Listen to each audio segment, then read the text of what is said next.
Hello viewers, আমি এই পর্যায়ে আসি একটি রোমহর্ষক ঘটনা বর্ণনা দেওয়ার জন্য। নরসিংদীর পুলিশ লাইনে একটি সংখ্যালঘু পরিবারের সন্তান, যার নাম চঞ্চল ভৌমিক, দীর্ঘ ৮ বছর যাবৎ একটি দোকানে কাজ করতেন। কিন্তু এই দোকানেই তার হয়েছে সুশীল সমাধি। পূর্বশত্রুতার জের ধরে হতবা দুর্বৃত্তরা তাকে রাতের আধারে পেট্রোল ঢেলে জ্বালিয়ে পুড়িয়ে হত্যা করেছে। মৃত্যুর যন্ত্রণায় এই চঞ্চল ভূমি ছটফট করতে থাকে। তার মৃত্যু নিশ্চিত না হওয়া পর্যন্ত সেই দুর্বৃত্তরা শাটারের বাইরে অপেক্ষা করে।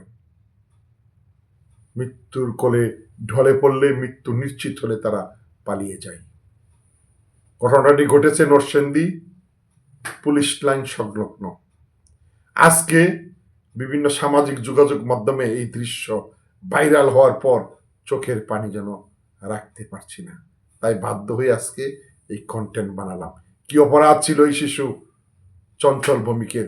পেটের দায়ে বাড়িতে একটি প্রতিবন্ধী ভাই আছে, সেখানে কাজ করতে এসেছিল। কেন তাকে হত্যা করা হলো?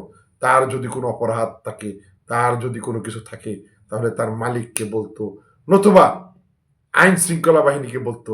এভাবে একটি মানুষকে পুড়িয়ে জ্বালিয়ে হত্যা করা, এই কেমন দেশে আমরা বাস করি?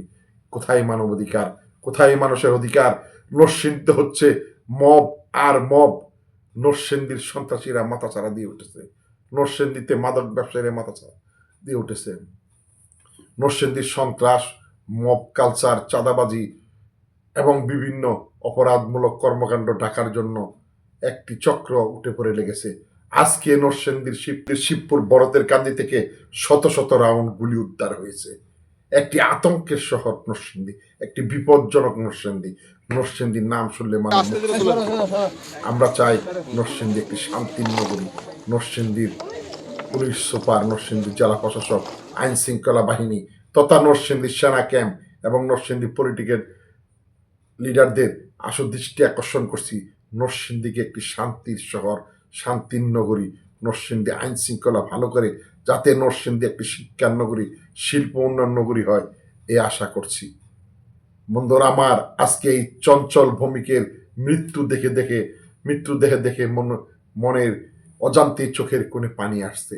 এবং শিবপুরের বরতের কান্দি থেকে যে গুলি উদ্ধার হয়েছে, এগুলো দেখে আতঙ্কে দিন কাটাচ্ছে নরসিংদীবাসী। নরসিংদী এখন আতঙ্কের শহর, বিপদের শহর। নরসিংদীকে আমরা একটি শান্তিময়, নিরাপদ শহর দেখতে চাই। আমার কন্টেন্টটা যারা দেখছেন, ভালো লাগলে লাইক, শেয়ার, কমেন্ট করবেন। মাসুদ রানা বাবু।